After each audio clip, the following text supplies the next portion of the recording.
WAF est un terme tiré de l'économie islamique. C'est un instrument de lutte contre la pauvreté. La signification littérale, c'est en fait de maintenir un bien, c'est-à-dire de mobiliser les droits de propriété sur ce bien et d'affecter l'usufruit à des œuvres charitables.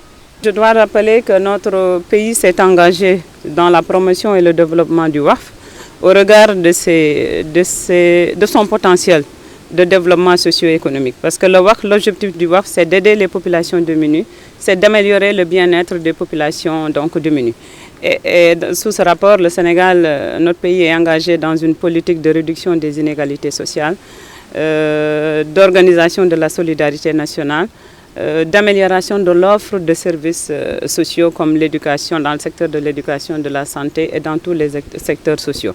Donc le WAF, c'est un instrument qui permet de mobiliser des ressources publiques et privées, et généralement c'est des ressources privées, et qu'on les investisse et pour injecter les revenus, les ressources tirées de ces investissements dans l'amélioration des conditions de vie des populations. Et notre pays donc a adopté en 2015 une loi spécifique sur le WAF. C'est le premier pays d'ailleurs de l'UEMOA à se doter de cette loi.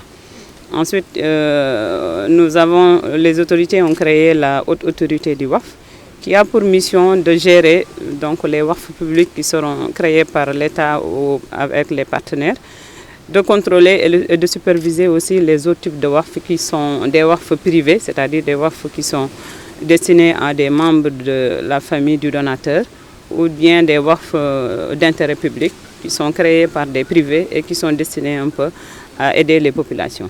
Donc, pour le moment, nous avons déjà un premier projet pilote de WAF. C'est un projet avec la Banque islamique de développement.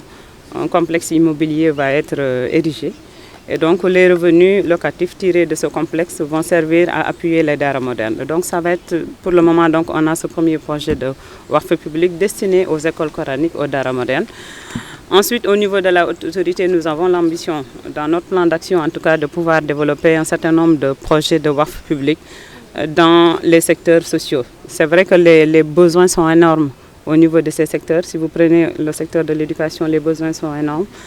Il en est de même pour le secteur de la santé, le secteur de l'enseignement technique et professionnel, le secteur de l'assainissement. Donc il va falloir qu'on dégage des priorités que nous ferons en rapport avec les ministères sectoriels concernés. Dans le cas du Sénégal, je pense que les autorités ont pris une très bonne initiative pour coordonner et organiser tout cela. Avec la passation de cette loi sur le WAF, ça va aider à coordonner l'établissement de ce genre de WAF privé à travers la haute autorité du WAF. Ça, c'est une très bonne chose parce que ça aide à coordonner et puis à réguler aussi l'établissement des WAF dans la société. Mais moderniser les daara, ça a besoin de beaucoup de ressources.